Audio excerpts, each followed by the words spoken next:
ಎಲ್ಲರಿಗೂ ನಮಸ್ಕಾರ. Welcome to my channel. ಇವತ್ತಿನ ವಿಡಿಯೋದಲ್ಲಿ ಹಸಿ ತೊಗರಿ ಕಾಳನ್ನು ಬಳಸಿ ಸೂಪರ್ ಟೇಸ್ಟಿ ಆಗಿರುವಂತಹ ಬ್ರೇಕ್ಫಾಸ್ಟ್ ರೆಸಿಪಿನ ತಿಳಿಸ್ಕೊಡ್ತಾ ಇದ್ದೀನಿ.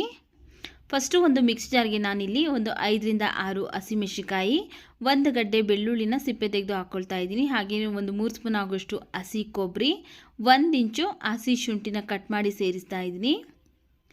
ಹಾಗೆ ಇದಕ್ಕೆ ಒಂದು ಸ್ವಲ್ಪ ಕೊತ್ತಂಬರಿ ಸೊಪ್ಪು, ಈಗ ಸ್ವಲ್ಪ ನೀರನ್ನು ಸೇರಿಸಿ ನುಣ್ಣಗೆ ಗ್ರೈಂಡ್ ಮಾಡ್ಕೊಂಬರಬೇಕು.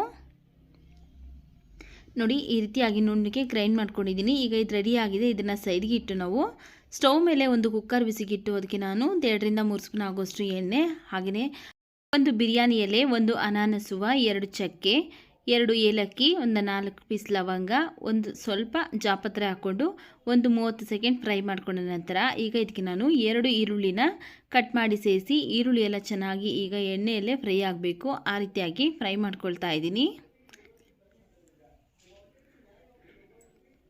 ನೋಡಿ, ಈಗ ಈರುಳ್ಳಿ ಎಲ್ಲ ಚೆನ್ನಾಗಿ ಫ್ರೈ ಮಾಡ್ಕೊಂಡ ನಂತರ ಈಗ ಇದಕ್ಕೆ ನಾನು 2 ಟೊಮೆಟೊ ಹಣ್ಣನ್ನು ಕಟ್ ಮಾಡಿ ಸೇರಿಸ್ತಾ ಇದ್ದೀನಿ. ಟೊಮೆಟೊನು ಸಹ ನಾವು ಎಣ್ಣೆಯಲ್ಲೇ ಚೆನ್ನಾಗಿ ಫ್ರೈ ಮಾಡ್ಕೊಳ್ಬೇಕು. ಯಾವಾಗಲೂ ಒಂದೇ ಥರ ತೊಗರಿ ಕಾಳಲ್ಲಿ ಸಾಂಬಾರು ಮಾಡ್ಕೊಂಡು ತಿನ್ನೋ ಬದಲು ಬೆಳಗಿನ ತಿಂಡಿ ಅಥವಾ ಲಂಚ್ ಬಾಕ್ಸ್ಗೆ ಈ ರೀತಿ ತೊಗರಿ ಕಾಳಿನ ಪಲಾವ್ ಮಾಡಿ ಕೊಟ್ಟರೆ ತುಂಬ ಇಷ್ಟಪಟ್ಟು ತಿಂತಾರೆ. ಸೂಪರ್ ಬ್ರೇಕ್ಫಾಸ್ಟ್ ಅಂತಲೇ ಹೇಳ್ಬೋದು ಬೆಳಗಿನ ತಿಂಡಿಗೆ. ನೋಡಿ, ಇಲ್ಲಿ ಟೊಮೆಟೊ ಎಲ್ಲ ಚೆನ್ನಾಗಿ ಸಾಫ್ಟಾಗಿ ಬೆಂದಾದಮೇಲೆ 1 ಕಪ್ಪು ಹಸಿ ತೊಗರಿ ಕಾಳನ್ನು ಚೆನ್ನಾಗಿ ತೊಳೆದುಬಿಟ್ಟು ಹಾಕ್ಕೊಂಡು ಫ್ರೈ ಮಾಡ್ಕೊಳ್ತಾ ಇದ್ದೀನಿ. ನೋಡಿ, ಇಲ್ಲಿ ಫ್ರೈ ಮಾಡಿಕೊಂಡು ಈಗ ಇದಕ್ಕೆ ನಾವು ಫಸ್ಟನೇ ಏನು ರುಬ್ಬೆತ್ತಿಟ್ಕೊಂಡಿದ್ರಲ್ಲ ಮಸಾಲ, ಆ ಮಸಾಲಾನ ಈಗ ಇದಕ್ಕೆ ಸೇರಿಸ್ಬಿಟ್ಟು ನಾವು ಈ ಮಸಾಲೆಯಲ್ಲಿರುವಂತಹ ಹಸಿ ಸ್ಮೆಲ್ಲೆಲ್ಲ ಹೋಗಬೇಕು. ಅದರಿಂದ ಒಂದು 2 ನಿಮಿಷ ಚೆನ್ನಾಗಿ ಬೇಯಿಸ್ಕೊಳ್ಬೇಕು, ಎಣ್ಣೆಯಲ್ಲೇ ಫ್ರೈ ಮಾಡ್ಕೊಳ್ಬೇಕು. ಆಗ ಹಸಿ ಸ್ಮೆಲ್ ಅನ್ನೋದೆಲ್ಲ ಹೋಗುತ್ತೆ. ನೋಡಿ, ಒಂದು 2 ನಿಮಿಷ ಆದಮೇಲೆ ಹಸಿ ಸ್ಮೆಲ್ಲೆಲ್ಲ ಹೋಗಿದೆ, ಘಮ ಘಮ ಅಂತ ಇದೆ. ಈಗ ಇದಕ್ಕೆ ನಾನು ಒಂದು 1/4 ಸ್ಪೂನ್ ಆಗೋಷ್ಟು ಗರಂ ಮಸಾಲ, ಒಂದು 1/4 ಸ್ಪೂನ್ ಆಗೋಷ್ಟು ಅರಿಶಿನ ಪುಡಿ, ಒಂದು ಅರ್ಧ ಸ್ಪೂನ್ ಧನಿಯಾ ಪೌಡರ್ ಹಾಕ್ಕೊಂಡು ಫ್ರೈ ಮಾಡ್ಕೊಳ್ತಾ ಇದ್ದೀನಿ.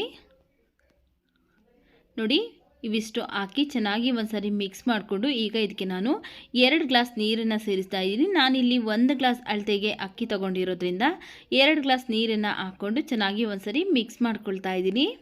ನೋಡಿ, ನೀರು ಹಾಕಿ ಚೆನ್ನಾಗಿ ಒಂದ್ಸರಿ ಮಿಕ್ಸ್ ಮಾಡಿ ಈಗ ಇದಕ್ಕೆ ನಾನು ರುಚಿಗೆ ತಕ್ಕಷ್ಟು ಉಪ್ಪು ಹಾಕ್ಕೊಳ್ಬೇಕು. ಉಪ್ಪು ನೋಡಿಕೊಂಡು ನಿಮ್ಮ ಟೇಸ್ಟ್ಗೆ ತಕ್ಕನಾಗೆ ನೋಡಿಕೊಂಡು ಹಾಕ್ಕೊಂಡು ಚೆನ್ನಾಗಿ ಒಂದ್ಸರಿ ಮಿಕ್ಸ್ ಮಾಡಿ ಈಗ ಈ ನೀರನ್ನು ಚೆನ್ನಾಗಿ ಕುದಿಸ್ಕೊಳ್ಬೇಕು.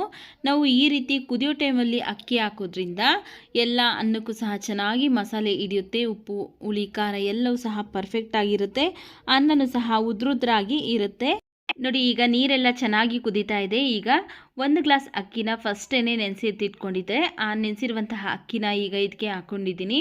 ಹಾಕ್ಕೊಂಡಾದ್ಮೇಲೆ ಚೆನ್ನಾಗಿ ಒಂದ್ಸರಿ ಮಿಕ್ಸ್ ಮಾಡಿ ಈಗ ಲಿಡ್ನ ಕ್ಲೋಸ್ ಮಾಡಬಾರ್ದು, ಮತ್ತೆ ಒಂದ್ಸರಿ ಚೆನ್ನಾಗಿ ಕುದಿಸ್ಕೊಳ್ಬೇಕು. ಆಗ ಅನ್ನ ಉದ್ರುದ್ರಾಗಿ ಇರುತ್ತೆ. ಹಾಗೆಯೇ ಕುಕ್ಕರ್ ತಳಭಾಗಕ್ಕೂ ಸಹ ಒಂದು ಸ್ವಲ್ಪನೂ ಅಂಟ್ಕೊಳ್ಳೋದಿಲ್ಲ. ಉದ್ರುದ್ರಾಗಿ ಬಿಡಿ ಬಿಡಿಯಾಗಿ ಟೇಸ್ಟಿಯಾಗಿರುತ್ತೆ. ನೋಡಿ, ಈಗ ಚೆನ್ನಾಗಿ ಕುದಿಯೋದಕ್ಕೆ ಸ್ಟಾರ್ಟ್ ಆಗಿದೆ. ಈಗ ಒಂದ್ಸರಿ ಮಿಕ್ಸ್ ಮಾಡಿ ಕುಕ್ಕರ್ ಲಿಡ್ನ ಕ್ಲೋಸ್ ಮಾಡಿ 1 ವಿಜಿಲ್ ಕೂಗಿಸ್ಕೊಂಡು ಪ್ರೆಷರೆಲ್ಲ ಹೋಗೋವರೆಗೂ ಬಿಡ್ತಾ ಇದ್ದೀನಿ. ಪ್ರೆಷರೆಲ್ಲ ಹೋದ್ಮೇಲೆ ಓಪನ್ ಮಾಡ್ತಾ ಇದ್ದೀನಿ. ನೋಡ್ಕೊಳ್ಳಿ, ನಿಮ್ಮನೆ ಕುಕ್ಕರಲ್ಲಿ 1 ವಿಜಿಲ್ ಬೇಕಾದರೆ ಕೂಗಿಸ್ಕೊಳ್ಳಿ ಅಥವಾ 2 ವಿಜಿಲ್ ಬೇಕಾದರೆ ಕೂಗಿಸ್ಕೊಳ್ಳಿ.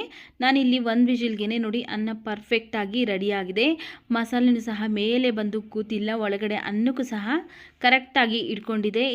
ನೀವು ಸಹ ಇದೇ ವಿಧಾನದಲ್ಲಿ ಟ್ರೈ ಮಾಡಿದ್ದೆ ಆದರೆ ಪರ್ಫೆಕ್ಟ್ ಆಗಿರುವಂತಹ ಪಲಾವ್ನ ನೀವು ಸಹ ಮಾಡ್ಕೊಳ್ಬೋದು. ನೋಡಿದ್ರಲ್ಲ ಯಾವ ರೀತಿಯಾಗಿ ತೊಗರಿ ಕಾಳನ್ನು ಬಳಸಿ ಪಲಾವ್ ಮಾಡೋದು ಅಂತ.